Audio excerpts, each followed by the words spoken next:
sustainable country in terms of the high cost of living. But then now, senior government officers, including the cabinet and other senior civil servants, have begun arriving in Nanyuki for a three-day retreat that is set to be chaired by President William Ruto to assess his 100 days in power. The meeting at the Fairmont Mount Kenya Safari Club is set to look into ways that will help arrest the high cost of living, as well as 2023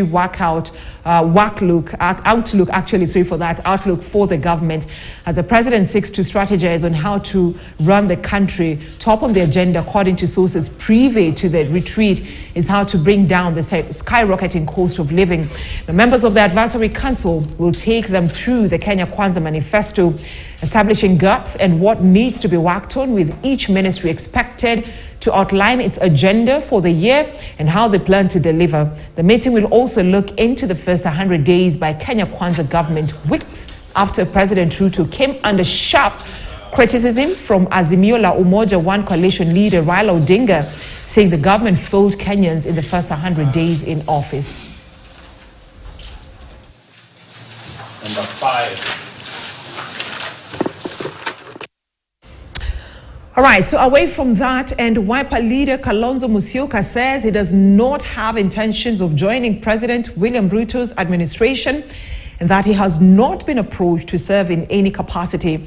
Kalonzo, who spoke exclusively to KTN News, also breathed hot and cold on his 2027 State House bid, remaining not committal to whether he will be on the ballot or not.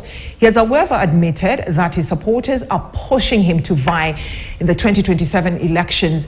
The Azimio la Umoja One Kenya principal also said the opposition outfit is still strong despite an onslaught by the Kenya Kwanza side.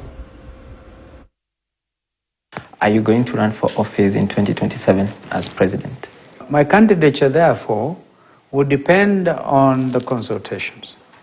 And I can tell you, as Stephen Kalonzo Musyoka, the Buffalo soldier, I think I'll be bigger than the buffalo. Yeah, when that comes and my party, that time comes, and my party decides to give me the mantle, then I will fight like I've never fought before to lead this country. Because this country needs leadership even now, even before 2027. Have you been approached by the Kenya Kwanza administration to join them in any capacity? I'm in opposition. And if there is no possibility of handshake, so what are we talking about? Therefore, the assumption is nobody would want to approach me. I've not been approached. All right, so now meanwhile, the government has launched a farmers registration exercise that will guide distribution of fertilizers